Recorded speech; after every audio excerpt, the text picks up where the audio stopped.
Morning, and thank you for joining us this morning for our City Council study session. We'll go ahead and get started. Connie, could you please call the roll? Gray. Here. Edom. Here. Lurid. Here. Mansfield. Here. Ortega. Here. Stevens. Here. Black. Here. Thank you. If you'd please, we'll move to agenda item number 2 is a library board update. Representatives from the library board will discuss the board's goals and projects as well as council's policies and expectations.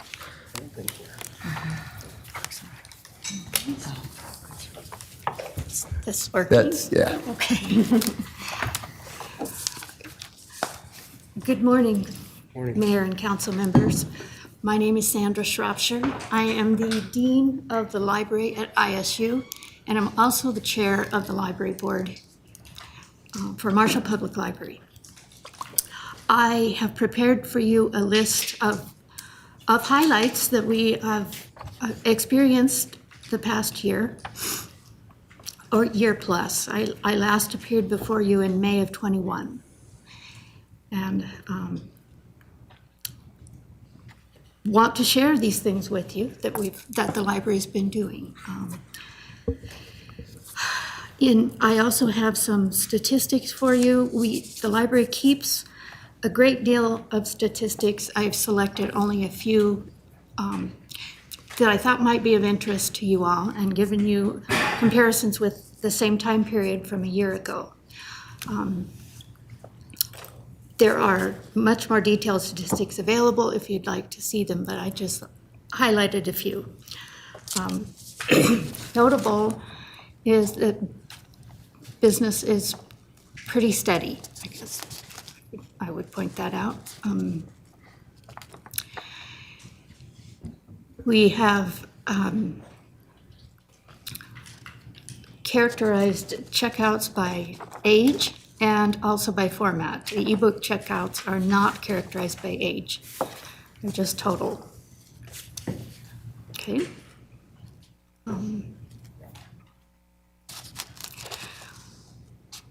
I would like to highlight that we purchased a bookmobile with some COVID funds. Recently, that was March here. Sure. Eric Cease, Library Director. Yes, that was done early in March. The previous bookmobile had just become not useful and was sold. And then there was a period of time without a bookmobile. So this brings us back to having an operating bookmobile, which is an important outreach tool. I'm And I sorry. would Yes. characterize it not as a bookmobile, but as we call it it was just our city vehicle that we used to get to various events and things like that. We had an aging station wagon that was not operable pretty much by the end of it. And through the ARPA grants, we got a very nice van that we can take to a variety of places and has Wi-Fi access and various other things. So that was all done with no cost to us through ARPA funds. So I remember when we sold the bookmobile and because there was just not a use for it, it just wasn't being used. Right. I guess my question is since we've been able to purchase this through this summer, we've been able to take it out, use it, and it's had a beneficial use to our community. Yes. Good. Nice. Good. Sounds great. Thank you. Thank you. A number of drives to help people in the community, I would point out, were undertaken by the library staff. Food for Fines, in which you can bring in a canned food item and dock your fines, put it against your library fines.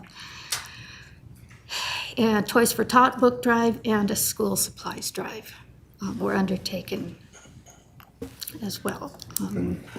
And participation in the Mayor's Million Minute Marathon went on again this past year.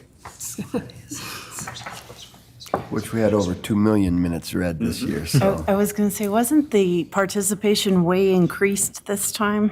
Yeah, it almost doubled. We went from, the beginning of the process was under 1 million for the first year or two. First couple years, we And were then under, we hit 1 million, we were a little over 1 million, a little over 1 million. This past year, we were over 2 million. yeah. So an excellent effort on the part of the schools and on the part of the mayor and the library together. Yep. Well, I will stand for any questions. Yes. When it says reference desk contacts and circulation desk contacts, what does that refer to exactly? The reference desk is separate physically from the circulation desk and is intended to respond to questions about how to find something or how to utilize interlibrary loan or other things.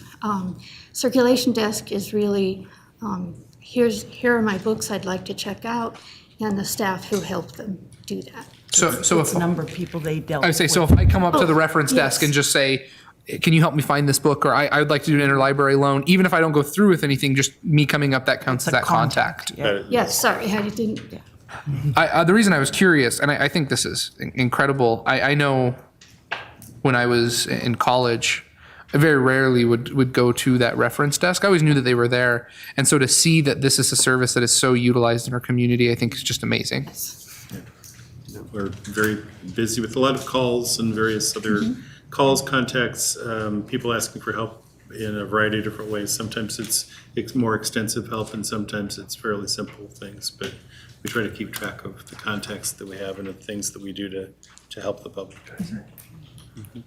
And circulation desk contacts isn't just people checking out books per se, it's also asking, how do I find this, or where to, various other help in terms of locating material or other questions. Councilwoman Lurick? I'm just really excited to see these numbers and want to commend you on being an excellent library, but also all the other things you do for the community. And I think just being more than a book center, it is, or depository, it's a community center and all the outreach and activities, and it's wonderful. So thank you very much, and to your staff. Any other questions, council? Thank you very much. It's amazing to have a library that's so actively involved and good, so thank you Really for everything you do. Thank you. Glad to Thank be you. here. With that, we'll move to agenda item number 3 is a Golf Advisory Committee update. Representatives from the Golf Advisory Committee will discuss the committee's goals and projects as well as council's policies and expectations. Come on up. One more over.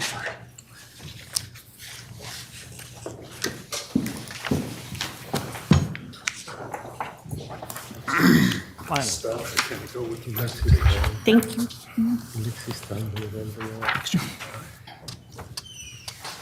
Thank you.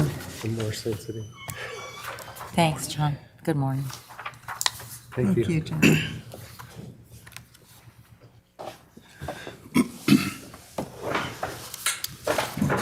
Good morning, Mayor Bladd and council members. John Banks, Parks and Recreation Director. I wanted to introduce the folks up here with me. I have Gerald Myler from 4 Golf, Billy Satterfield, who is the chairman of the Golf Advisory Committee, and Greg Albright, also with 4 Golf. Billy and Gerald and Greg will take us to through our presentation, and I just gave you some materials to kind of refer to as we go along. So, thank you. Like John said, my name's Billy Satterfield.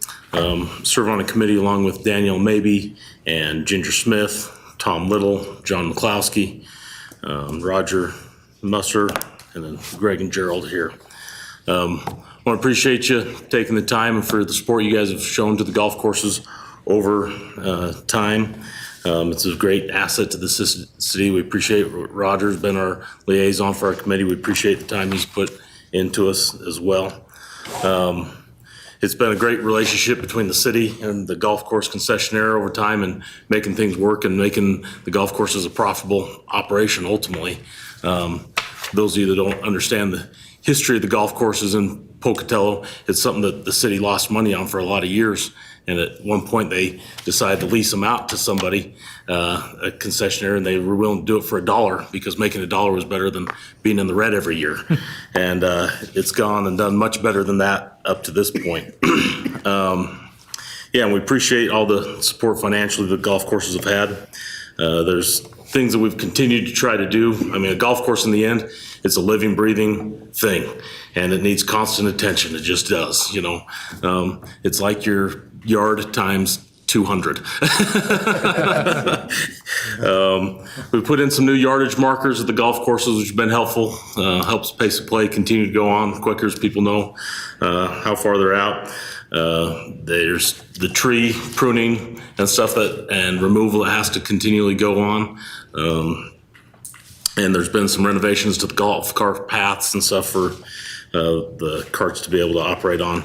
Right now we're working on a pond, taking care of a pond overflow issue out at Riverside. Got more water than we know what to do with there, and we've been working with the city and getting the process put in to make sure that that's getting taken out and out of the way and be all right. So the amount of play that continues to go on the golf courses continues to go up. It's become a real popular thing. This last year we had over 61,000 rounds at the golf courses. That's up 1,000 from 2020. And this year's doing well. We got over about 100 more season pass holders that have come to the golf courses this year, which is great because season pass holders account for nearly 2/3 of all the rounds that get played at the golf courses. And being able to have those city passes for the golf course is really nice from the aspect of that's kind of guaranteed money that comes in when they come in and they pay for that whole season, regardless of weather or anything else like that. That's going to be money that the city's going to benefit from the concessionaire and stuff. And then you're relying on daily fee rounds after that.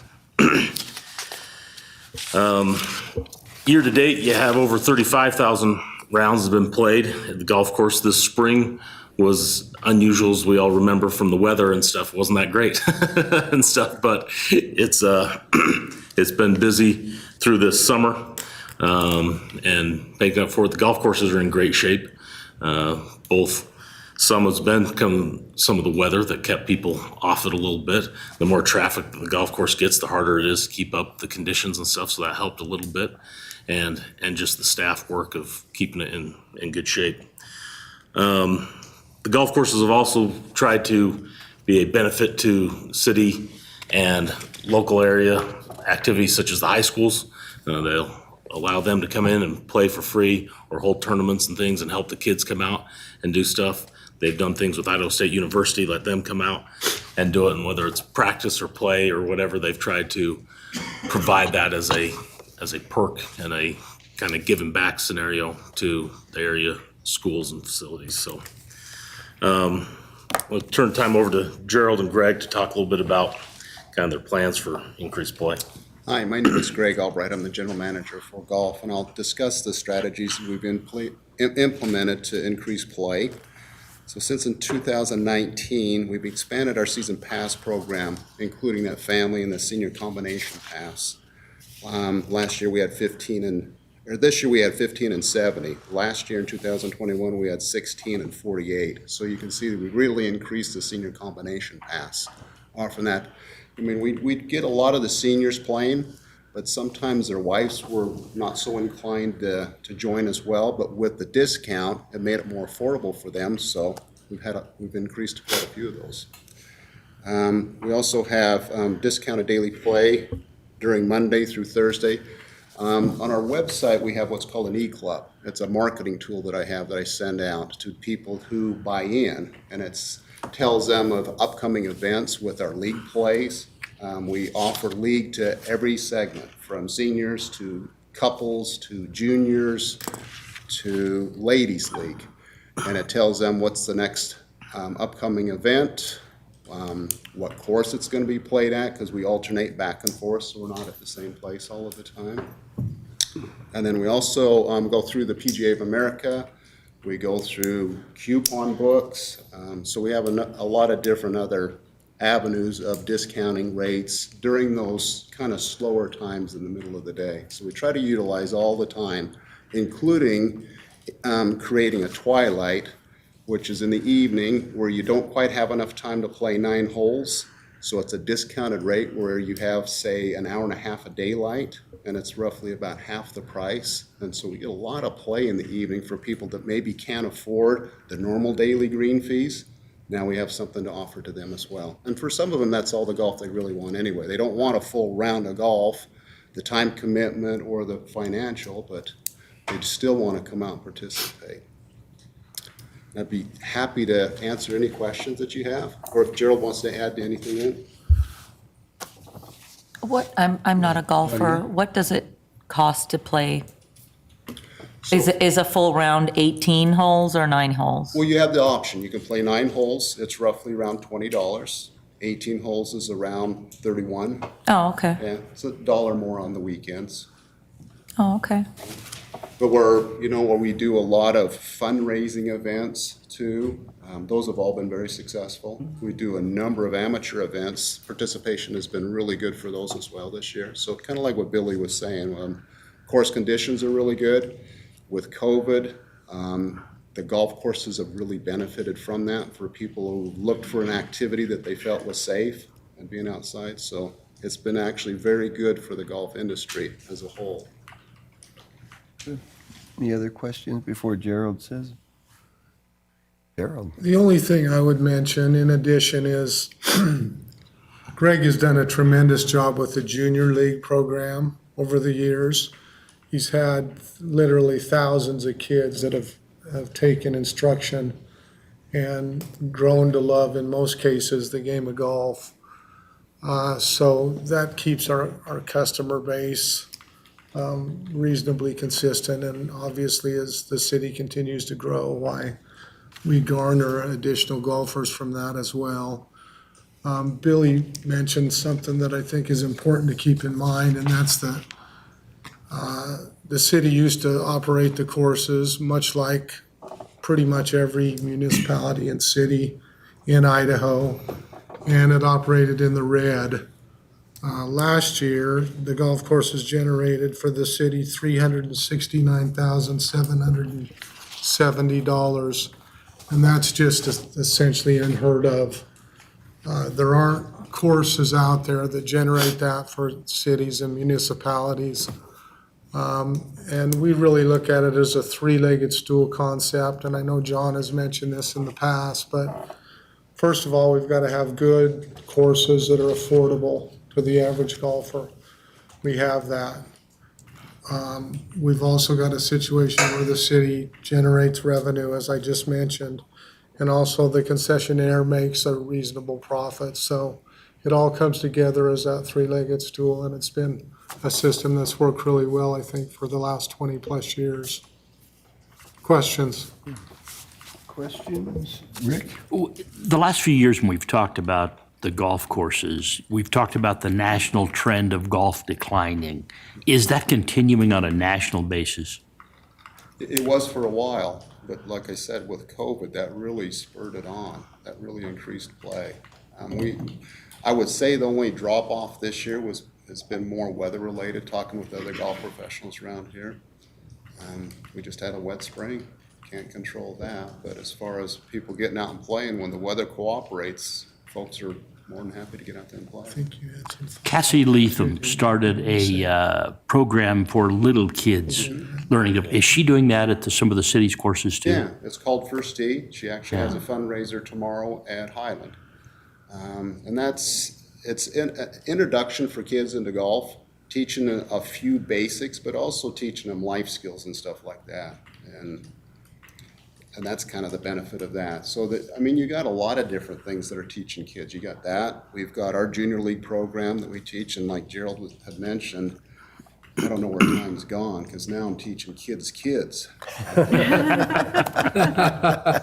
I'm not the only one getting older. I don't know where the time goes. But anyway, there's lots of offerings out there for kids. There's, not to mention, it's called Youth on Course. It's a supplemented thing. You pay for a handicap through Idaho Golf Association, you get a card, and that gives you $5 green fees. And so we got a lot of kids that take advantage of that. That's, maybe they don't have enough money for a pass, maybe they don't plan on playing enough to warrant buying a pass, but this discounted green fee doesn't deter them from playing. Yeah. Do the waterfowl problems continue? You know, we did gather them up, we did relocate them again. I did notice that there was a few more that, I think it just looks too desirable down there, that nice green grass and then the pond as well, so. Would birds of prey help in keeping We've- them away? I mean, you know how I used to know people who would raise falcons to keep other fowl out of the area, and so I just wondered if that's We've tried different things. I think what probably is the best thing after talking to the Fish and Wildlife is the more that you can harass geese. And it's not harassing them and then just leaving them that day, because they're gonna end up coming back. You gotta be ready to, as soon as they land again, you gotta harass them again. And How whether do you that's harass them? Well, with thought geese do dogs, the harassing. they provided me with a pistol with blanks, and so I make sure that I call the police department first, and I say, hey, I'm gonna be out there, I'm shooting these blanks. I'm not shooting at the birds, I'm not shooting any birds, because some of the homeowners around there will call the police department, hey, there's somebody out here shooting at the birds. So the blanks will get them up and moving, they'll relocate, but they like where it's at, and if they're not continuously harassed, they'll come back. So we've done that. We purchased lights that they didn't like, and we had those located on the ponds, and the visibility of that, they didn't like that as well. We've had some of our customers with their dogs, harassing them with that too. We've had cardboard coyote cutouts. We've done a number of different things, so.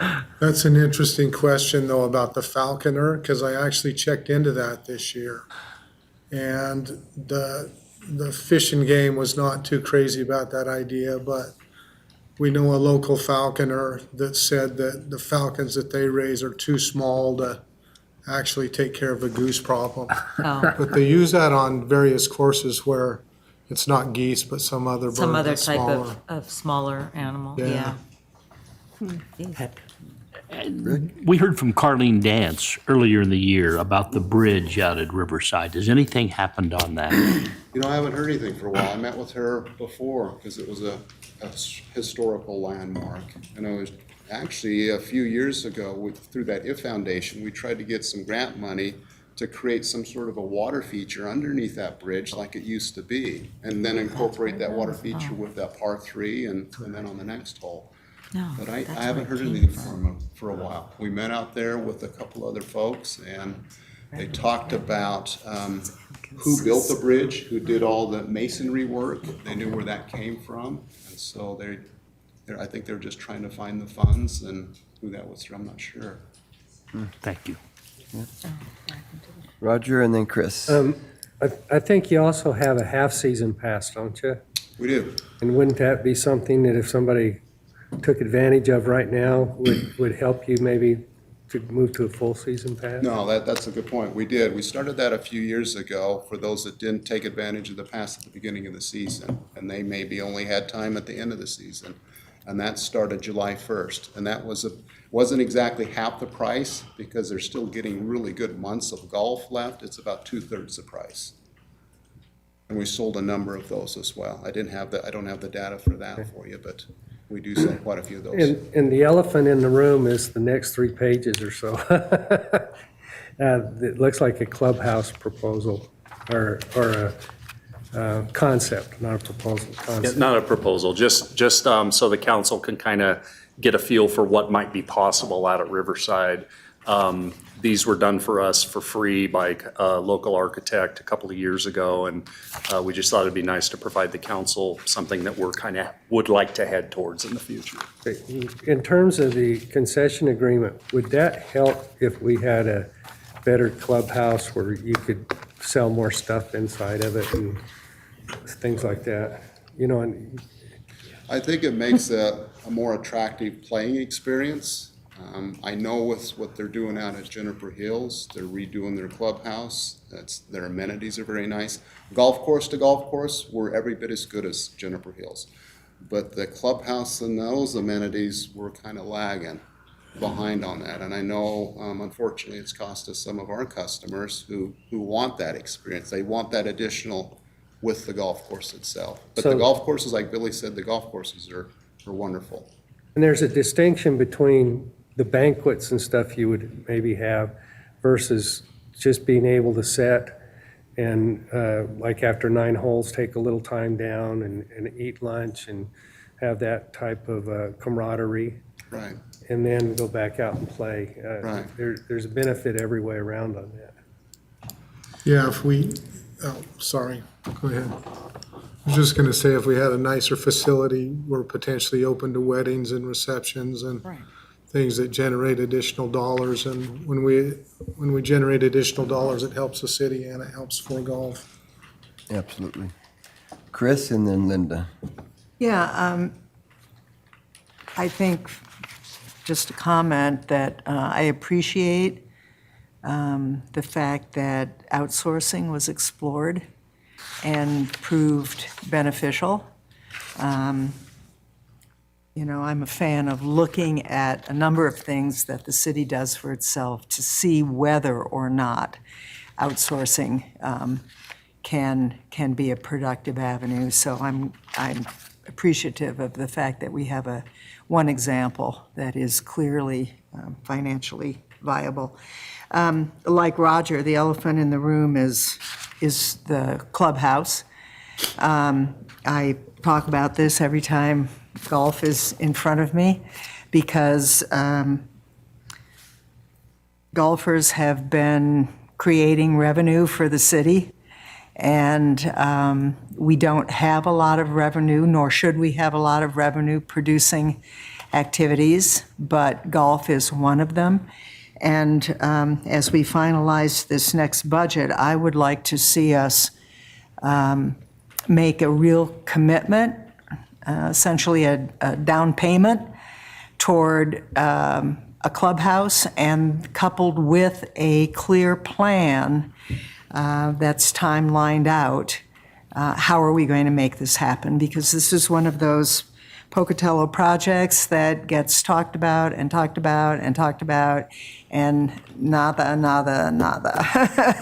And you know, I think it's important that we, especially based on the feedback from the comprehensive plan, where people clearly value and want upgrades to amenities, actual amenities, not basic services.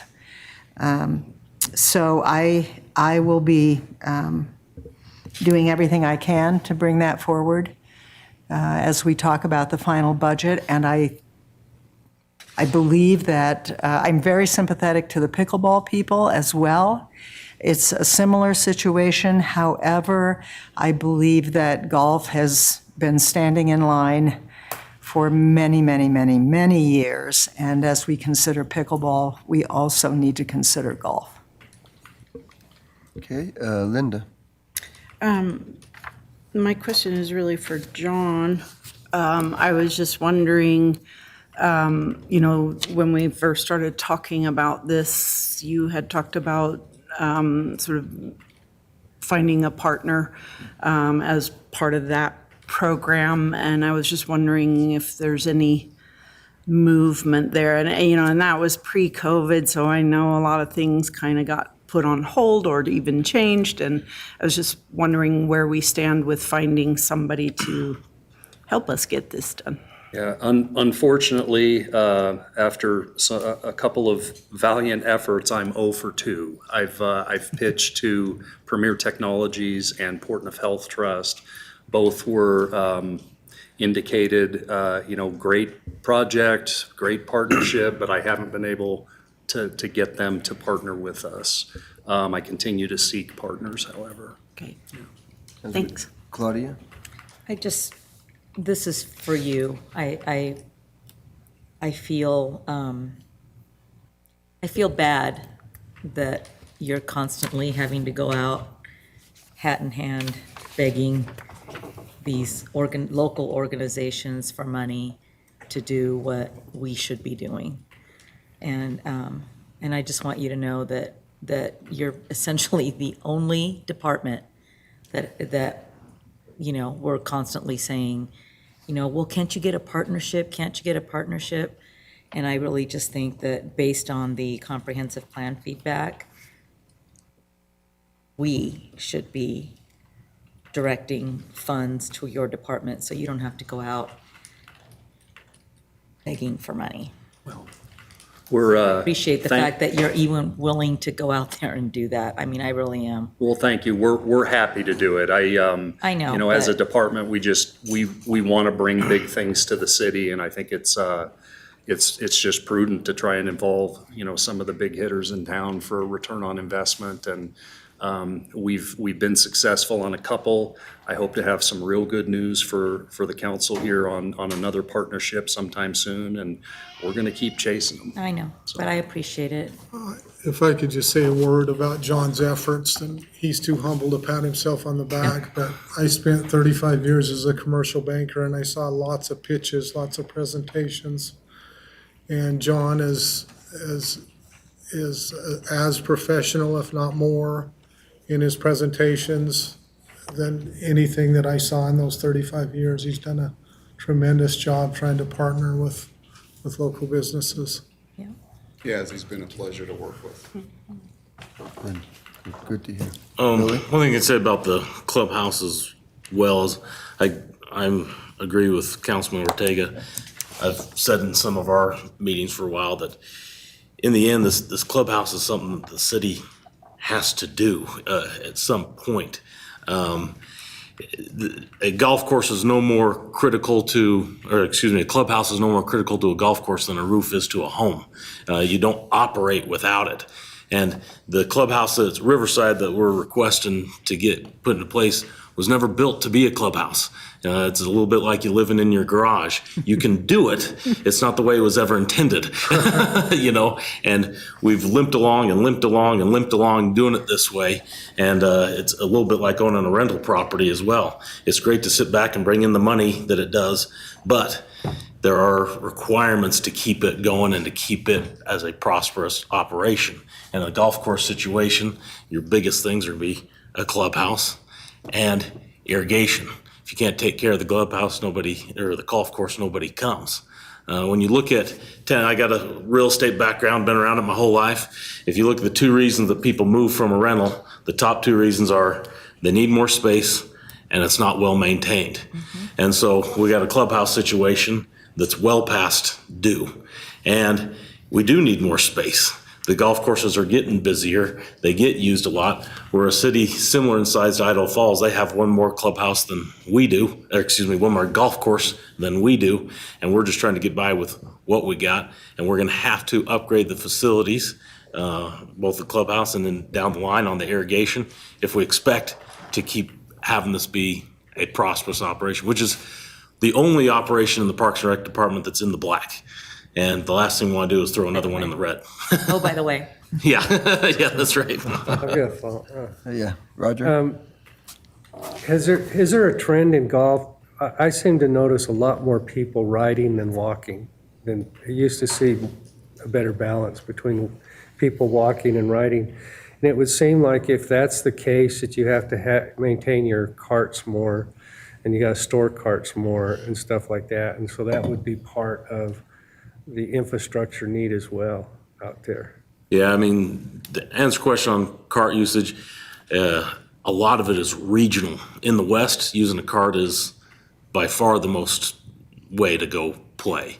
You get on other places in the East Coast and stuff like that, it's kind of known more as a walking sport. And out here and the clubhouse would help with that, because part of it would be the basement area would all be where you could house the golf carts. And having our golf carts sit outside all the time, it just takes a beating. It's no different than your car being in the garage versus sitting out in the sun. It just really pounds on them. And golf carts in general have really jumped in price last couple of years. I mean, they're probably double what they were.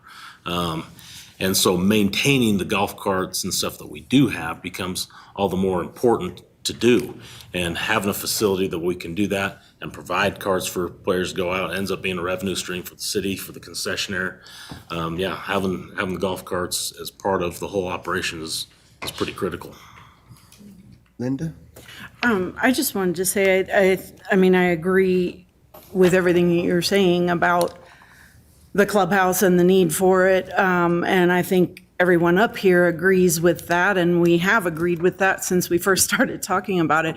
It's just a question of, how do we spend the dollars and being responsible, which is why the partnership program came into being. It was a way to help us get things done and not always spend taxpayer money on getting those things done. So I think exploring every avenue is absolutely a worthwhile thing. And yes, the council, not the committee, should do our part and commit, to supporting this. And I think we are and we will. So I think we'll find a way to get this done. Yeah, I think that's our question ultimately is, from the council perspective, what would you like to see from us to help make it happen? If there's some plan, some goal, we said, hey, if you guys on your end can come up with this much, we'll cover the rest, then having a goal would help. Well, I just think, Billy, that, gentlemen, not just, that saying that we want this is not, in my opinion, support. Doing something, taking some action, that's support. Setting aside some money, committing dollars, that's support. Just saying, it's a great idea, we like it, and everything you say makes sense, to me, that's not support.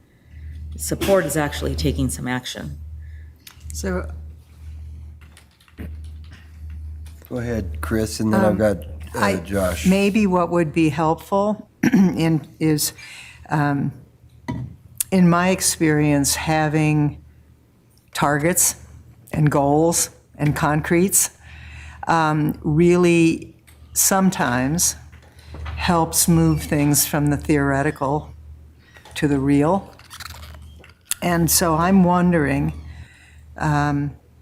you say, what can we do to help? Perhaps putting some dollars to what it would actually cost to build a clubhouse, because it's probably doubled in the past 3 years, unfortunately. And had we, had a plan in place and been moving forward for the last decade, we would not be looking at such a heavy expense. But I think having some actual dollars and having any information that might be available around what other revenue sources might there be, and not only partnerships, but for example, if fundraising dollars were automatically, if there could be a fundraiser basically, established, whatever it might be, or if there are, business entities and development entities that understand that a golf course and a nice clubhouse is actually germane to economic development and to attracting a certain kind of retiree. So I think anything that you folks could do that starts to say, here's how much, here's a reasonable timeline, any other information, because then essentially, in my view, that pitches the ball to council. Yeah, along that line of thinking, that's kind of what we were thinking as well when we came up with the drawings. You almost have to present a package of some sort to even make a decision from. And when we originally got those drawings, I got a bid from a local contractor who put the cost at $750,000. Like you said, it's going to be What year probably was that? double. What's that? What year was that? Sorry. It's probably been 4 years ago-ish, something like that. 4 years. I would say 1.5 now, easy. Yeah. I mean, yeah, because 3,600 square foot facility, I can't imagine will be less than 1.2. I mean, you know what it costs to build a house, let alone a facility like this, so. Yeah. And so I think we're probably pushing somewhere in that 1.2 to 1.5 range to build it.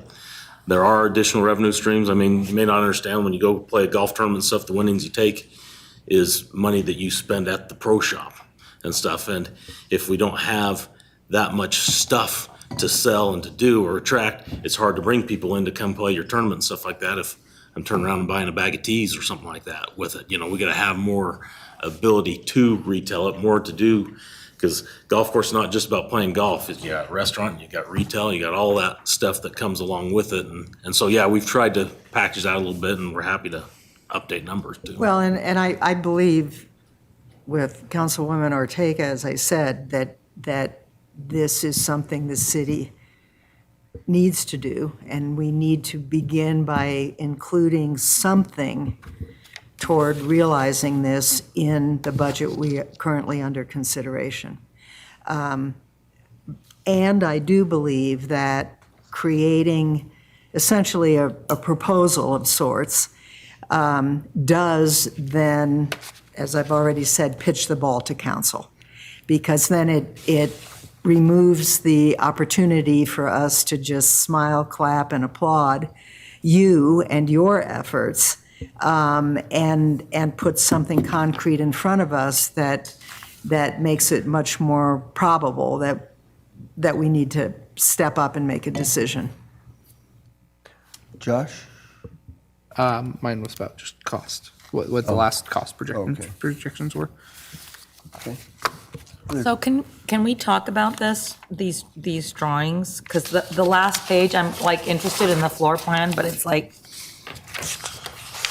I can't read what it says in the squares and stuff. So can you just, like in the top picture, is that the top right square, is that like a restaurant? Is That's that the seating, dining room? The dining area with the Okay. kitchen just to the south of it is what Okay. that is. Right?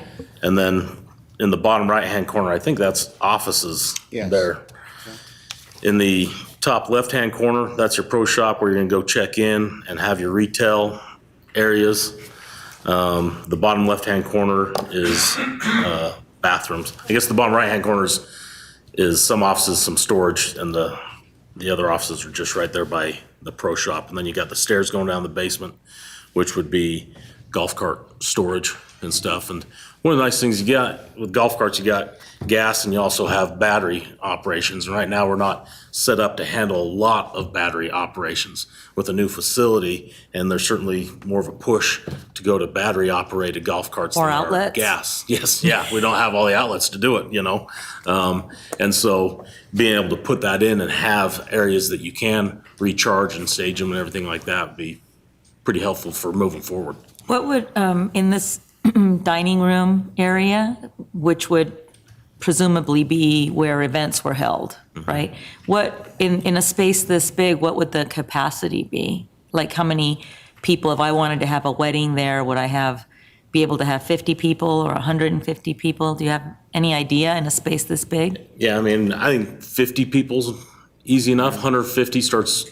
Pushing the, You better be cozy with your people your you neighbor. invite. so the seating chart is going to be key. That's right. Okay, I was just curious And- because, Ultimately, Riverside's a little bit restricted from a size aspect. We're already pretty limited on the parking.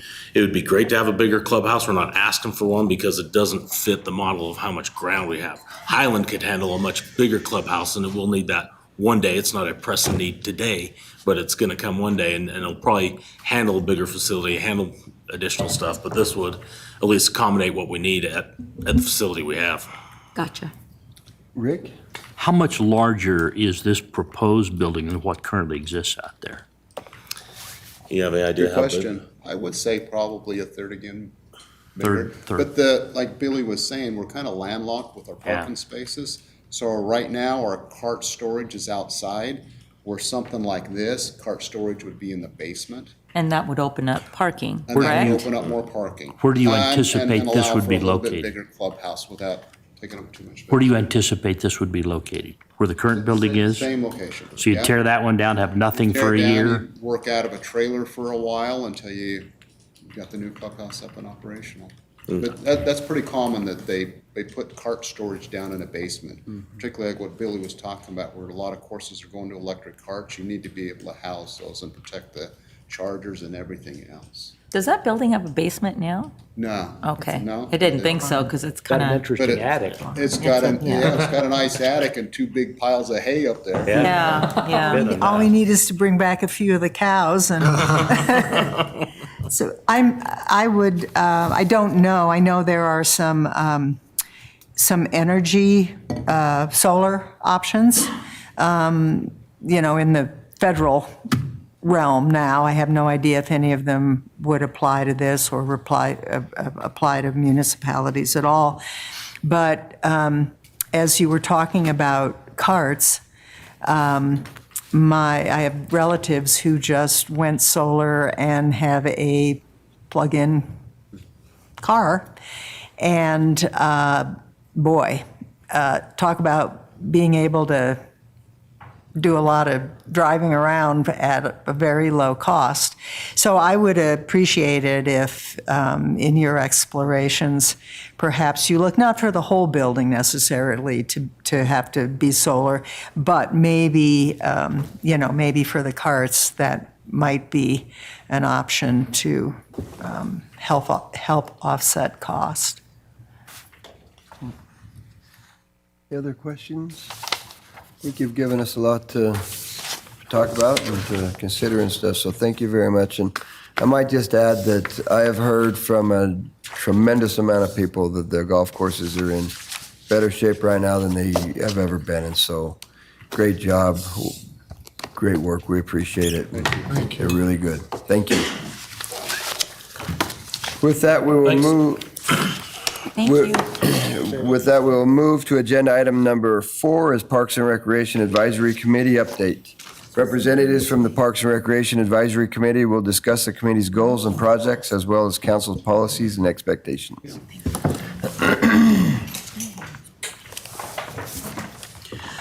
Good morning, Mayor Blatt and members of the City Council. My name is Dave Pacioretty. I have to say, Mayor, that it was this time 5 years ago during fire season and many years thereof, I was wearing a different hat. So I'm retired from my previous job as the field office manager for the Pocatello field office. I moved family up from Elko about 15 years ago, where I ran the district office of 7 million acres of public lands. My background is in public land management and resource management. And supposedly I'm retired, but Fred Belzer said, well, you need to do this in the back. So anyway, it's a pleasure. And I do want to compliment, this has already been given, John Banks, who I've recently met. This is my second term, but just stepping into this has been a pleasant, it's been fun. John's passionate about this. He really cares about your city and your parks and recs. And I can see that right off the bat when I started, just from my background experience. In my bureaucracy, in my career, a lot of confrontation and a lot of good things happen, but people demand the use of those lands. So anyway, my compliments to John. The other board members we currently have is Dave Doran, many of you know, Vice Chair Kay Corbridge, Grace Joy, Rachel Levy, Judy Taylor, Tanya Wilkes, Fred Belzer in the back, Billy Satterfield, you just heard from. And we have Chris Stevens, who is currently serving as a liaison. Also want to express, as before I move on, is our long-term board member, Doug Melder, for many years dedicated to the Park and Rec Board. And also I want to mention to Fred Belzer, who you know very well, who has been stepped down as a chair, but still wants to be active as a board member. So thank you, Fred and Doug. I'm going to try to make this concise and brief if I can, and then we'll open it up to questions. The general formality, you know, kind of the directions there when the board meets, when it does, and how many. But let's just go to some of the partnership opportunity programs. And I would say that moving forward, you have an active board that asked John a lot of good questions, where we're going. And John's been able to provide in succinct fashion, specifically some of the accomplishments in the park improvements and some of the needs coming up. I think overall, if you're connected with what's going on over in Zoo, Idaho, in Pocatello, I think the very successful accomplishment was their latest entrance building. If you haven't seen it, please take time there. Yes, there's more infrastructure that has to be worked on, but that's a real welcome sign for people coming in and seeing, wow, this is nice. So I think they're moving forward well with that. There's obviously some other things secondary that have to get going. We're hoping, though, that this is going to lead into the overall plan of the Ross Park development. That's, again, going to be a big ticket item, as we've talked about here in the past. But I'm not here to really go down that path right now. But this is just a start of going into something that's going to be a real showcase for the city Park and Rec Department. I think I'll move on to the new park design for the park system. Like I said, my moving here some time ago, our district office was in Idaho Falls, so I had many management team meetings. Anyway, basically Idaho Falls was pretty much a weekly occurrence. Thank you. And going up there first, I was like, where's the park? No, Where's you didn't do this zoo? Where's these things that Idaho Falls is talking about? Well, I've noticed in the last 5 years, they really turned that around. They have this like advertisement pop at you of the park and recs as you enter off Sunnyside or something. I mean, you can't miss it. It's really classy. They're saying, here we are, come to our Tapetus Park or come to our arena. And none of that was there years ago, but through the vision and leadership up there, they really went forward and got a plan together to really put out an advertisement. And what John is here to answer questions for is what he handed you is a design for something that we feel would really do that. It would really come off the freeway and see this. This has attention drawn than the traditional old way things were done, which is pretty much black and white or brown.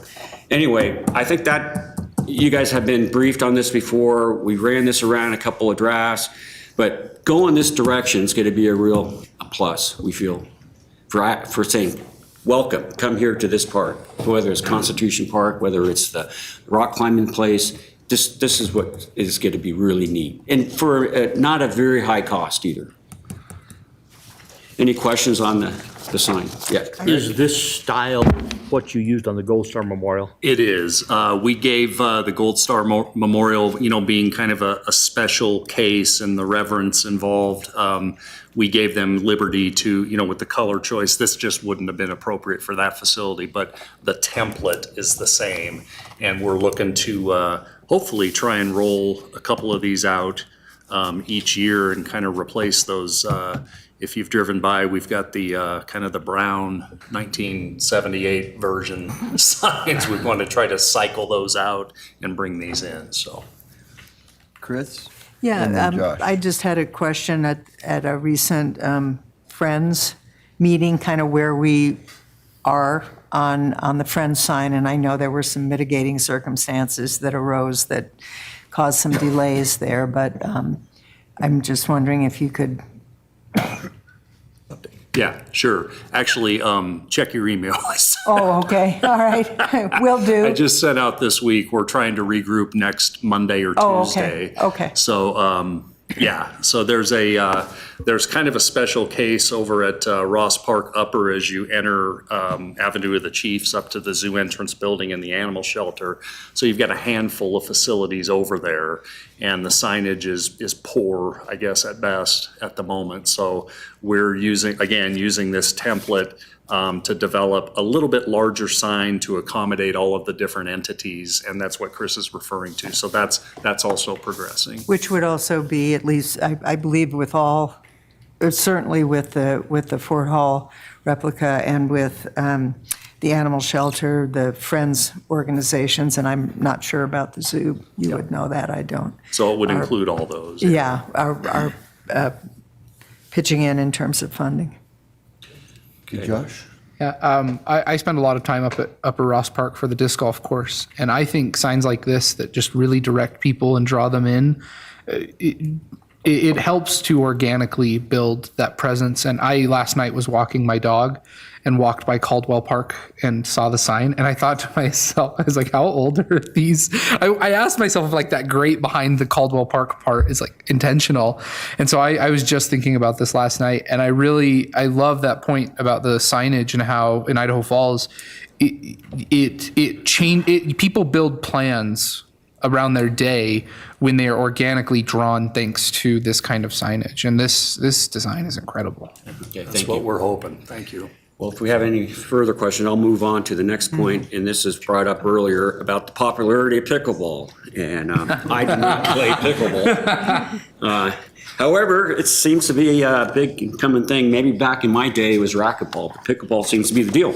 Anyway, the board and staff continue to work with the Valley Pickleball Association in an effort to acquire resources and to convert 2 of the 4 existing Raymond Park tennis courts into dedicated 6-court pickle facilities, including repairs, resurfacing, restriping, netting systems, and fencing. Anything? John, what did you say that would cost? Do you remember? I mean, I know you told us. Yeah, I'm thinking we're in the $80,000-ish range. Right. Yeah. And that would give them 6 courts. That would give them 6 courts and completely crack seal and resurface everything. Right. So the tennis courts would also benefit. Right, with kind of new conditions with the resurfacing. Also moving. Hold on, I'm sorry, Can Roger. Raymond, can those courts be repaired, or do they need to be demolished and start over? Because we've repaired them 2 or 3 times in my Sure. history here. Yeah. And it seems like all we do is we put lipstick on the pig, so to speak. Yeah, they could certainly be replaced. I think if we were to replace them, I think we'd with new construction. I think a couple of things. First, the cost is exorbitant. I would recommend probably a post-tension concrete slab, which is going to be very expensive. It would stand the test of time, however. Also, you have some ADA concerns over there for access that I think with any new construction would need to be addressed. This is more of a maintenance effort. If we were to develop new courts, I would suggest a different facility that doesn't have some of those challenges. I don't think this is, I mean, we have what we have. I'm not sure if it's the ideal place to do anything new. Also, we've got the river visioning coming at some point, probably, off in the distance, but that area may be better suited to different amenities that we don't have. I think repairing these courts versus the community benefit, I think it's a really good kind of bang for your buck. If we can, let's say it's $80,000 and we get 10 years of pretty good lifespan out of that, that's $8,000 a year, when it caters to, hundreds of pickleballers on a year, 7 or 8 month basis. So I think it's a good return on investment. Okay, I'll move along here. Just another note with additional pursuit is an amenity of a preferred skate park system. We've had a member of the community serves on the board who's tied in with the skate shop in town, and this having something just laid out, planned out, clean, attractive, will be used quite a bit by these active youths. And I think that's a very important aspect that could be fit in perhaps with the historic downtown and what's going forward with the development down there. Okay, I've got Claudia. And I lived in Southern California for a long time. My youngest son is a big skater. Even now, as a grown man, he still goes out. But those skate parks, at least in San Diego, I mean, just draw tons and tons of kids. And some of them you have to pay to go in and use. Oh, yeah. And the kids are willing, and the parents are willing to pay for the kids to go in and use it because they're well-built, they're safe. and it keeps their kids from skating on public property, from getting cited, from, and things like that. So when they've designed them, they've actually gone to these skaters and said, what do you want to see in a skate? I mean, they don't just want to see a bowl. They don't just want to see a rail. They know what they want to see. It needs to be fun and challenging, and I think a skate park would give the kids in this community, there's not a lot for Well, kids it's to. an outside activity. There- and That's there's- what you want to do. That's right. Whether it's in the park doing ball but skate, it gives them that venue. Gives And them you're right. They're a not place to having go to go and a- in the street or violate signs in a mall and go try to do all And that stuff. damage property, because Yeah. skating damages property when it's done on public. But I understand from John, though, it's a real interest down there. Oh, yeah. It's, Just elaborating a little bit on just kind of the idea of skate parks, the skate park system. So we currently have a skate park over at Lower Ross Park. It's a kind of a wooden modular type of park, very heavily used, very popular. We're advocating in the Ross Park Draft Master Plan eventually to have a concrete facility that would maybe stand the test of time a little bit better. We haven't really talked about if there would be, paid entrance, then we'd be talking about staff. And so we haven't crossed any of those bridges. But we also got to thinking, Darren Black was one of our Parks and Rec Advisory Board members for many years and is pretty plugged into the skate community in town. And the idea of a skate park system, where maybe you have a larger facility at one location, and then you have kind of little amenities at strategic locations. So what we did as a board is identify all of those preferred skate park system locations, taking into consideration things like proximity to residents and businesses and all of that calculus that you need to put in. So we've kind of identified those spots, and kind of pending any partnerships or funding opportunities, we think it'd be great for the community to have multiple locations. And can I just add that, being the mother of a lifelong skater, skaters don't stop skating when they're 30. So if the skate park doesn't just focus on 10-year-olds, especially if you do a system, if there's a place where people who enjoy skating, because that's no different an activity than riding a bike, riding a mountain bike or whatever. It's just, but people who love skating, it's like people who love surfing. They don't stop surfing because they're 40 or 50 or 60. They don't stop skating for the same reasons. So just a thought. Yeah. Chris? Yeah, your idea of a system makes some sense to me because, for older kids and adults, they can travel. But to have at least some more neighborhood-oriented places for younger kids, where parents either don't have the time or the ability to transport them, and don't want them on their own, way across town at 8. So that makes some sense to me in terms of really serving the broad range. Kind of peppered throughout the city, maybe pulling skaters away from businesses or areas where maybe they shouldn't be skating. Right. And have something within relative proximity that they could visit. Just very briefly, the idea of skatable art is also very popular, and we support that as well. It could be, kind of a aesthetic amenity to one of our parks, and then also usable, so. What doesn't Chubbuck have some kind of, don't they have I'm not very plugged into the skate community, but don't they have?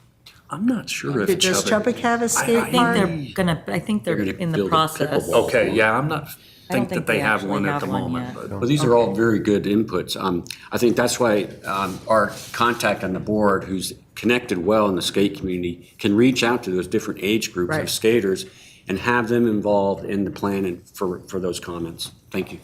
Thank you. I also don't know, maybe like pickleball, there may be, depending on the facility or facilities, there may also be revenue sources in terms of regional competitions and those kinds of activities. Okay, Linda? I just wanted to go back to the master planning process, and I remember those meetings, and Darren Black was president, and all the outreach that he did to the skate community and himself as a, I think, lifelong skater. I think that a lot of that was done, and I'm glad that that was incorporated into the master plan and into the ideas for the skate park going forward. And when I'm out walking, I pass him almost every time I go out to Kirkham AMI Trail. He's skating that trail. And so I really like the idea of having multiple locations. I mean, I think we need a first class or first rate skate park, but also other options, especially for older people that maybe, don't have to rely on their parents bringing them to a place, but that can move around and have other options as well. It is a popular thing, and it's a good sport, so. Thank you. Thank you. Okay, just get down some of the items. Probably you have in front of you the notes for today. Some general business, each meeting the board's kept informed, program services. But I want to go to the last two bullet points of that statement. As a note of emphasis regarding provisions of programs and services, the Park and Rec's ability to locate, attract, hire, and retain qualified part-time seasonal staff for parks, cemetery division, team sports, outdoor recreation, Zoo Idaho, aquatics complex, rec center continues to be difficult, if not almost, it's not sustainable. Now, I'll use an example from this part from my previous former work. Having BLM wildland firefighters, we had always a robust list. They would come to our office, we get the best, we train the best, we have the best.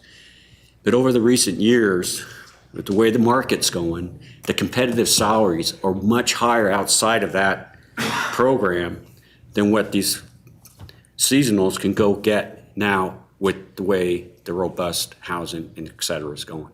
It's been very difficult when I find from my contacts there. In other words, I don't blame them. If you got a job that's going to pay this much more at a competitive price with the fire department, you got to pursue that career. So what John and his staff is challenged with is what I see coming in. We had to wrangle around this many times as a member of the management team, is how do you retain and keep staff if you're going to put the time into their training, their safety, you want to keep that on. It's going to have to be coming with an attractive ticket of, yeah, we want you here, we want you to stay here. I know you guys in your budget's been going back and forth. You probably heard, John has mentioned this before. My perspective on the outside, that's one of the big challenge points we have, and we do a budget of over 25 million a year for a district, and where we have to put the sets. But retaining your people, I've always thought is the best thing, because as much that we had to put in for an employee from the safety training for beginning all the way to the end of the year to get output, we want to have that person return again next year and like to return next year. That is what we're after, is that type of benefit.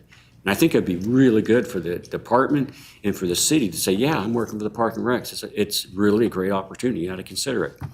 But I'm sensing coming in from an outside, that's much of a challenge, if not, very difficult, that John and his staff has to contend with. The board also remains concerned about the aging park system infrastructure, and that's obvious. We mentioned it earlier with the signs, but I just noticed it, when I use the parks, and I've been in some older parks, I've been in some newer parks, but at what point it's just going to become, well, we know it already. One of them would be the slide over at the Ross Park Aquatic Center. But there are other parts in these parks that, because of issues, because of age and structures, they may have to be, if we can't get some way to get these funding mechanism in there to replace these, we might have to idle these things and really take them out for the safety of the people. So it's all part of the life of a city, I guess, as you grow. And the use is, in my time here, if not like, wasn't raised here, but I can see from the time I got here with the public land management and what's going on in the public lands now, just around here, it's fourfold the amount of use that's going on. And you got some potential here to really look at long-range capital repair and replacement priorities. And prioritize them is important. We can't just grab everything, but and maybe that's what John and his staff is working on, is what can we do to slowly phase in these amenities so we can actually sustain this over a period of time. Roger? It seems to me like the slide is a key resource because it produces revenue. It will pay for itself, and if it's got a 30-year life, there's going to be several years after it's paid for itself that it can pay for reinvestment in other things. We've heard today how the clubhouse at the golf course has doubled in price. The slide has to be going up in a similar way for its replacement. We should be doing something, in my mind, that leverages us for today and for tomorrow. And that slide would be one resource that I think would leverage us for today and for tomorrow. That's a very good point. I know we know that the whole attraction to Lava and all their amenities, and yeah, people are still going to go to Lava. But what if you invested in this type of structure here with the development of Ross Park? It's going to be a great win for this. Well, I can. Our kids were wanting to go down there, and then when they found out the slide wasn't available, I saw some of their enthusiasm drain. And when I said, there's no plan for it to be replaced, we're trying, but there's no plan, it was like, will I ever get to use it in my youth? I saw that. Did you have anything else to say on that? Okay. So I know you guys talked about some of this, and John is bringing it up, made it well aware of you. Really give this some serious attention in terms of retaining qualified staff. It is a right now. I sense from what I see from my previous background, but also involved with this latest assignment, is that everything they can do to keep things kind of running. And John has good leadership, he has good directors, but they are also pretty strained, and they're trying to do a lot of other accessory things, so please keep that in mind. Thank you. The upcoming priorities this year, I think what it says there, work and assist staff and bring the final plan rendered into City Council for public hearing. So that's the final plan for the comprehensive. For the Ross Park. For the Ross master Park. plan. That's probably going to have continued discussions, I'm sure, in the future. We're trying to, like I said, this ties into my comment in the back. We're trying to maintain increased levels of program and service participation, satisfaction, as well as implement new programs. But I'll add this, we don't want to burn the staff out. And some of them at this time, with everything kind of turn something on, you have to fix something and fix something. It just continues to exasperate down the line. So there's people that are working like over and above to just keep some things going on here. And that's just an important consideration to factor in with the other previous comment I talked about, retaining and hiring and looking at a competitive pay scale. I understand there was some effort, thanks to the board, to increase by a percentage. That percentage, when I was looking at the numbers, really comes short of the competitive pay right now for hourly salary. That 12% increase maybe is about $3 to $4 less still of what in the private sector is going on. So I know I don't envy being on the budget strategy team. I did it for many years. I just said when we start our meetings, we're going to have fun here today, folks. So everyone's going to get a piece of the pie. We just got to work this through and get this done. So I thank you all for working that out. I just won't happen to be here during your budget meeting. Okay, I want to move down to the shade at city playgrounds. This was brought to me early on by Chairman Fred, and I noticed this quite a bit. Like, oh man, as warm as summers are coming and how it's going on, yeah, you go up to another city or something, the soccer fields have an awning or something like this. I work also on the side, I do work for Fish and Game, but I'm always out at Indian Hills. And that place, I can get you the numbers someday. We have thousands of people that come out there. And when you're out in the soccer fields and you're in the sun, it's just like, oh man, it's just boiling. Is there opportunities to look at some of these amenities that would offer shade and bring a family to actually have a picnic and not be boiled out by our rising sun? These are affordable. They got some new designs, but it's just something that I think would really be, with the signage, really be, wow, let's just hang out here for then, have lunch. Yes. Well, and to that point, I was going by Caldwell Park the other day, and it was, I think, I don't know, it was like 97 or 98. yeah. And there were a lot of people at the park and a lot of little kids, but I noticed that they weren't like playing on the equipment, and because it's like super duper hot. Oh, yeah. And so I'm wondering about some sort of, Something like that. you know, like those sails or something to kind of Cool block down. some sun so that it doesn't get, Exactly. so that they can grab it, they can sit on it, they can, because there were a lot of people there, but there were only 2 kids playing on the equipment. So That's anyway. another good point. Wearing So- thermal protection. Well, yeah, when the UV index is that high and you have metal, Yeah. you're gonna sit out there and it's just not a real, but I think with the plan that John and staff put together, you know, maybe one at a time, keep phasing these in and see what you get. I think you're gonna find a pretty good attraction there. I think so. Okay, well, that concludes. I'll just go ahead and want to thank you, Mayor Blatt, and the council. I mentioned my compliments to John Banks and his staff for their leadership and what I've had the opportunity to participate in. I know what was mentioned earlier. I was glad to hear the comment about continued support. That's always seems to be a conclusional statement.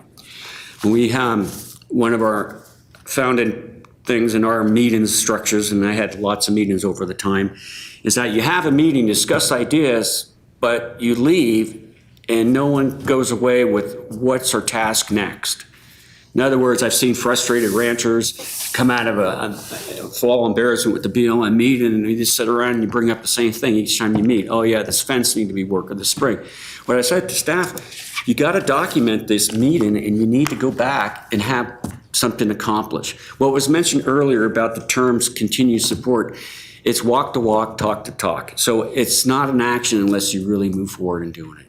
Now this, I'm still I compliment you for bringing the comment up, and I think you really have an attachment to your facilities in Park and Recs.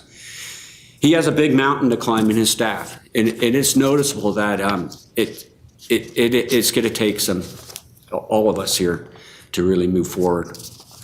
We're appreciative of the council's continued commitments and accomplish what we have in the past. I'm hopeful what I hear today is perhaps maybe we're going to see some additional things coming your way, John. We'll work together closely to provide outstanding park programs, and I like the statement at the very end, which is on this sign, play off and live better. And I think you guys are on the right track. Thank you. Thank you. Any other follow-up questions? Okay, thank you. Thank you very much. Okay. Okay, with that, then, council, do we need a break before we jump into the fiscal year budget discussion, or should we just go into it? Okay, then, we'll move to agenda item 5 is fiscal year 2023 budget discussion. Council will receive public comments and council discussion from August 4, 2022 budget hearing.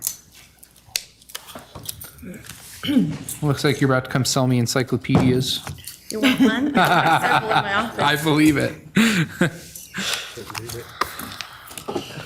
I'm gonna be super happy when these can all go away. Okay. Council, we've heard the comments at the public hearing. I don't know if Ann has a presentation or not. I know you have a bunch of paper there to answer questions if there are any, but council, Do I have anything in front of me? I don't have. Yeah, there's nothing new from the handouts that were with the So agenda it's- last week. Okay, so it's the same, we're working on the same handouts? Correct. brought them, just in case. Comments? Linda? I'm going to say something that's probably going to upset some people, but things that have come out this morning and come out previously that make me very confused. That we've been yelled at for having a budget that is unsustainable, irresponsible, even the word dishonest has been used, because we're trying to put things in there to pay our employees, to take care of our employees, to give them the tools and the resources they need to do their jobs, to take care of some of the projects that we want to see happen in this budget. So I'm really confused about how our budget is irresponsible and unsustainable, yet what I'm hearing today is that we have to spend, and that we were spending too much. But now everything I hear today is about how we need to spend and how we need to pay for our parks and we need to pay ourselves for the clubhouse and we need to not send John out to beg. And these kind of comments, and to me, these things just really don't jibe. They seem to be very contradictory. So I'm confused as to what the position is from some of our council members. I support our budget. I think it is a very responsible budget. I think we have spent our money wisely. I think we are trying to take care of as much as we can take care of, but not spend recklessly or irresponsibly. So I think we've done a very good job, and I think Ann and our staff have done a tremendous job. We have a small raise for our employees, which I very much support. I would love to see it be larger, as the gentleman said. It really doesn't even begin to make us competitive. But I think those are things that are absolutely necessary. That 3% is the minimum we can do. But I think it's a good, solid budget. I support it. I think it tries to do as many things as we can possibly do.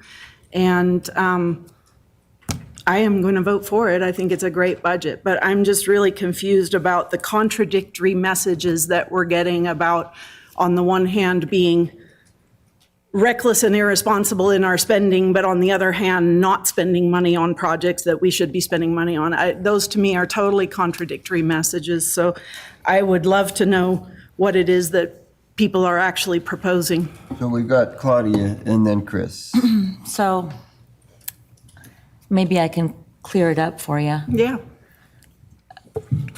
When the majority of the budget is wages and benefits, and those increase exponentially year after year, that's very different than one-time expenditures.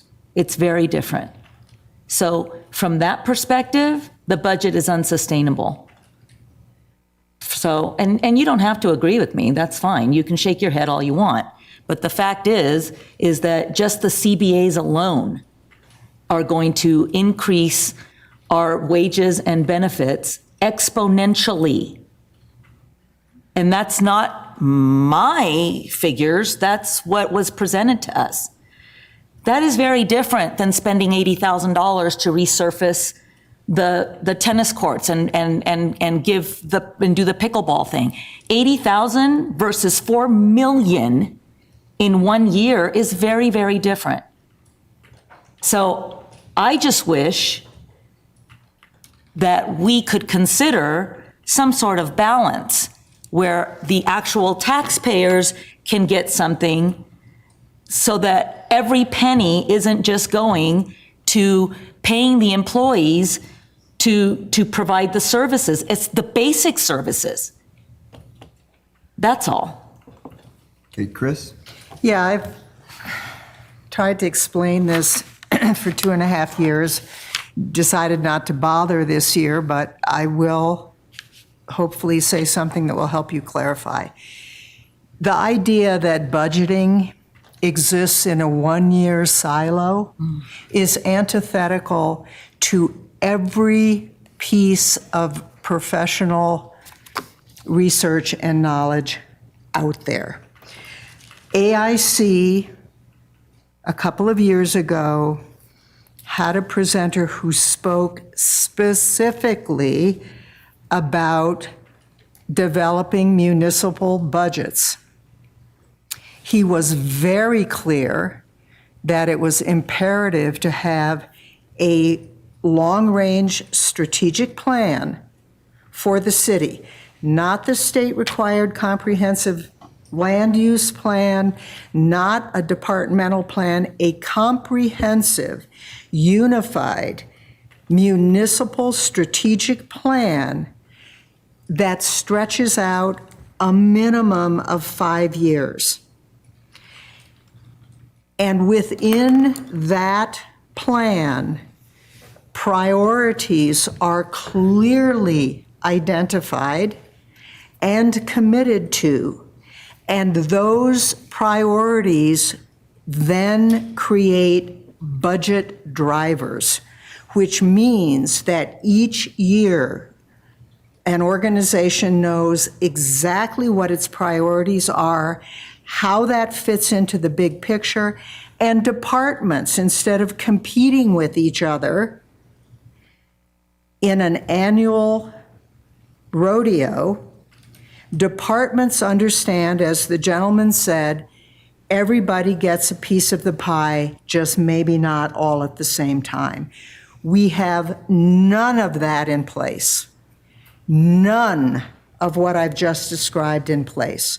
So I believe that our entire process does not follow what AIC says is best professional practice, nor does it follow any best professional practice that you want to identify from the GFOA, whomever. So our entire process is antithetical to creating a sustainable budget that looks at efficiencies, that does deep dive organizational audits. We do none of that.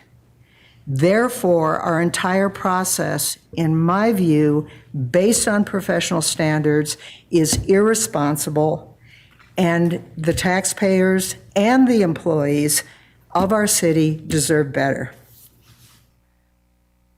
Okay. Brian?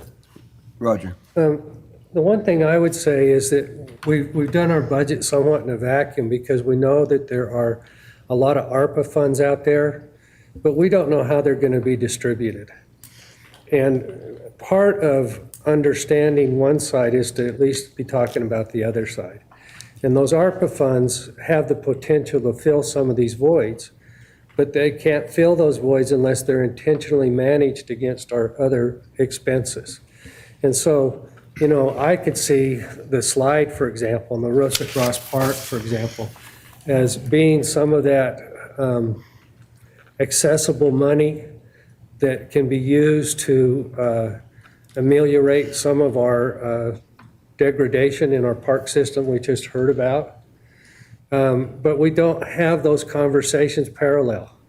So the budget is in this vacuum. ARPA is in its own place right now. We couldn't talk about it in the budget process. And I don't think that's responsible because we're supposed to be managing all these monies collectively. And if we knew what we were doing in one place, we could understand how we can work in another place. And I just think that that dialogue should have occurred.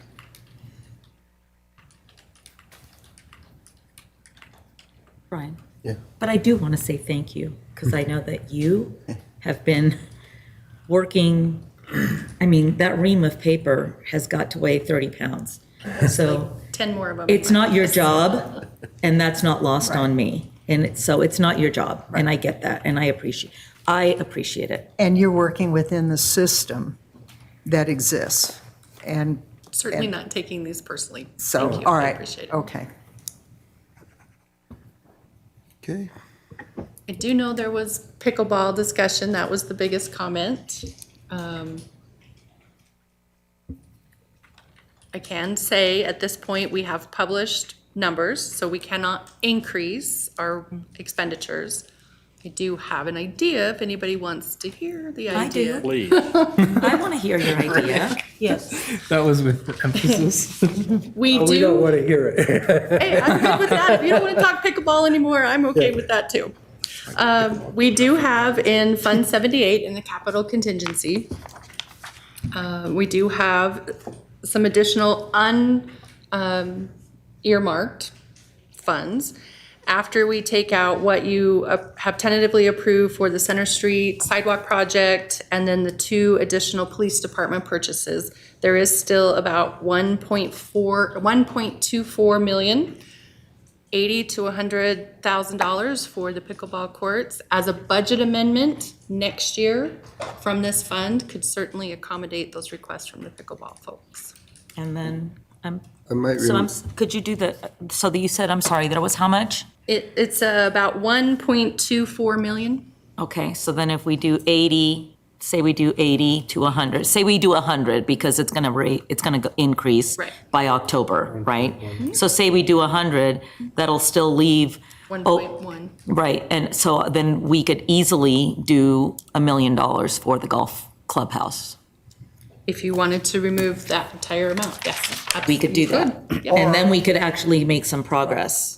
Or we could create, through whatever accounting mechanism exists, we could create a down payment on the golf clubhouse of, $500,000.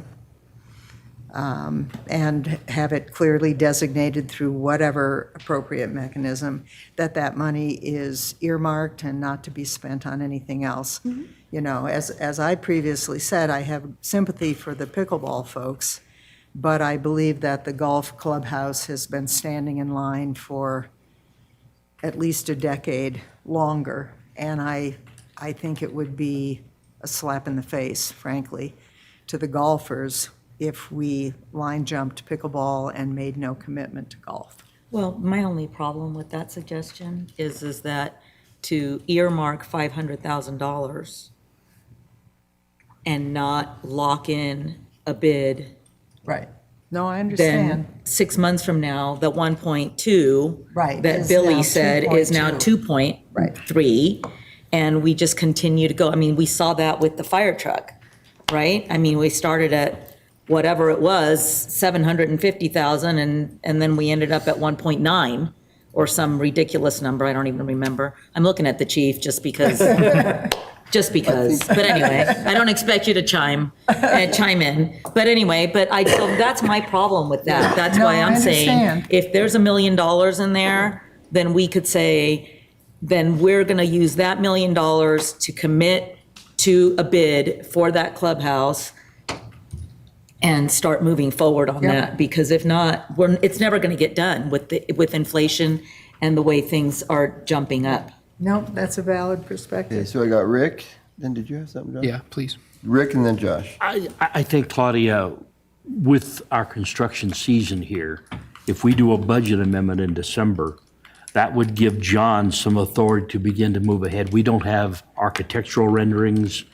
We don't have a plan for how we're going to demolish the old building. We don't know about what it's going to cost to put a temp structure in there. This isn't a project that's going to happen in the next year. No, but we So can I get a think if we bid. allocate $500,000 from that program, as Chris suggested, that would give us the funding to begin the planning process so that we could actually put a plan in place that perhaps we could complete in the '24 budget. Well, and I don't disagree with the words and the thought. My concern is that everything's constantly in the planning process. And just giving him $500,000 for design and for a trailer to use as a temporary structure that's not progress, because a year from now, we're gonna get a rendering and we will have spent $500,000 on an architect and all these other things. And now we're at an extra $1 million and we still haven't taken any real concrete action. I just think locking in, getting a bid and locking it in, and then figuring out and then they can proceed, when the weather permits. But I get what you're saying, and I don't disagree with the words.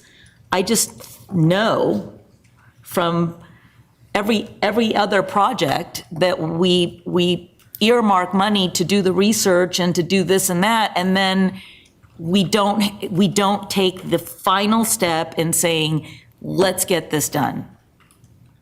So my way gets it done. But I don't think they're going to find an architectural firm that can even knock out the drawings in the next 6 months. It doesn't, I talked to all we of don't them. need to. We don't need to. All we need to do is say, we're going to use $1 million. We're going to put $1 million towards the clubhouse. And that gets John and the board to go out and get a bid. And, But you and, can't bid and it that, until you have drawings, until you know what you're going to bid on. That's my point. Any project, any well, they construction do actually project have, takes planning. they do have drawings. They had an architect do these All renderings. you have are sketches of an exterior. You No, don't have there's a floor plan. That's not an architectural drawing. though. Okay, well, I may not be versed on what an architectural drawing is, but that's my concept.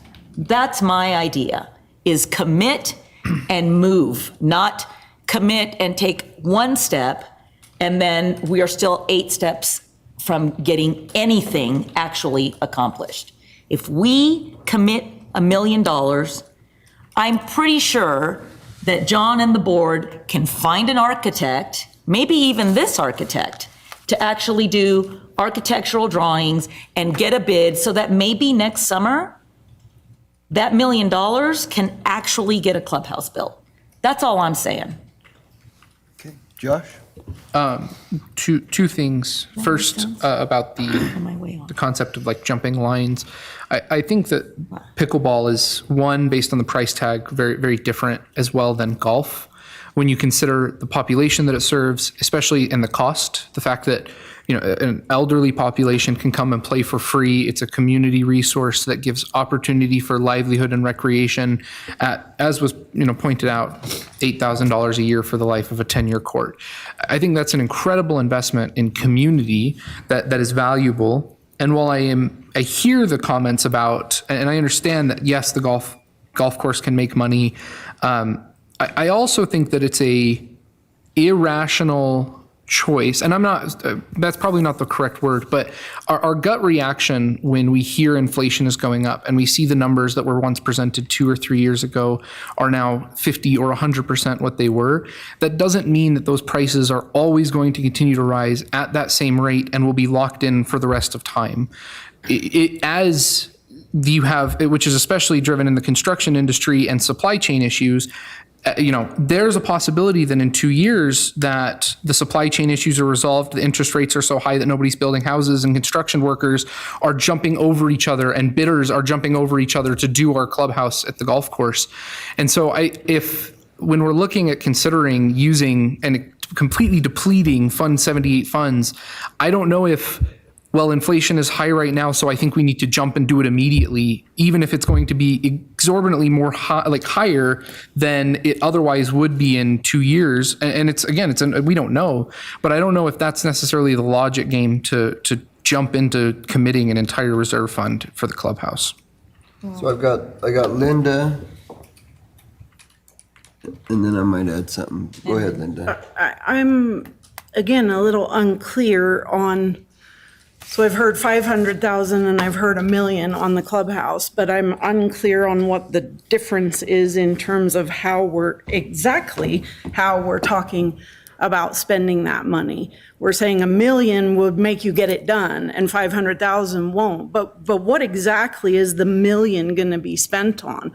I would want that money to go to, I absolutely support this project and I want to see it get done, but I don't want $1 million to be spent on just, getting drawings or getting it ready to bid, and then we're still in the same place. So I'm not exactly clear on what the difference is between how the 500,000 would be spent and how the million is being proposed to be spent. I would like to see this project get done. I agree with what Josh said on the jumping of the line. I think these are two totally different projects. And I would like to see us figure out a way to do both of them. And they serve different populations. They very different in terms of expense or long-term investment. So I don't think we should say we can do one and not the other. I think we can manage to do both of them. But I'd like to hear exactly what we're talking about that $1 million going to. So I've got Claudia. Well, it's I don't know, maybe you're not, but I'm offended for you. If you're implying that we're going to allocate $1 million to build a clubhouse and John's going to spend that all on drawings and whatnot. $1 million to build the clubhouse is $1 million for renderings, architectural renderings, and construction, the actual building of the clubhouse. That's the difference between earmarking $500,000 as a down payment for something and saying we're going to dedicate $1 million of this fund to actually get the clubhouse built. And where do the drawings and everything, I, first of all, never said that John would waste it on just doing drawings. I'm asking what the $1 million would go to. You can't say it just goes to construction. We're not at a point where I just said it will go to everything. If I could finish my sentence, no, because you're not listening to me. If I could finish It'll go to renderings and everything else. I'm asking a question, if I could please just finish my statement. Where do the drawings and the design come in order to get it ready to bid before we go to construction? What part of the $1 million will go to that, that versus construction? So that's what I'm asking, is how that $1 million will be spent, not just that we're putting $1 million to get a project done. What exactly? The $1 million will go to start with the renderings and the architectural drawings. And once those are accomplished, the rest of the $1 million is construction. I don't know how much clearer to make that for you. Josh? Did you want to make your comments? Well, I would go ahead and make a comment, but yeah, I will. Quick question for you. I know this is listed in the action item. Do you need action from council today? So yes. Okay, that's what I understand. What action exactly is it? So the action from the council really truly is to make a decision from the public hearing last week and give some direction on preparing the ordinance for next week's meeting. And I might just say, I think that the conversation we're having, I think it might be, I really truly want to just bring it back to, okay, what are we doing for fiscal year 2023 budget? There's been a suggestion that in December, we will have a budget amendment. We usually do. It's usually nice to have an idea of what it's going to take to do some of this stuff. John has already been tasked with the idea of finding out what a pickleball court really is going to be. We've heard 80, we've heard 100,000, we've heard 120. All those numbers were thrown out last week. It would be nice for us to be able to amend for what we really know it's going to be. And this morning we had a discussion about a clubhouse, which has happened in the past, was not part of the budget discussion, but I think it gives John some direction to come back in December for this council to have a discussion on a budget amendment, not in December coming back, but coming back before December, so that the council will have an idea of what to do with a budget amendment in December. But that being said, today's discussion is, okay, what are we going to do? We know we cannot increase the budget. We know that the budget has been submitted, the numbers have been published, and so they cannot increase if we're going to move money around.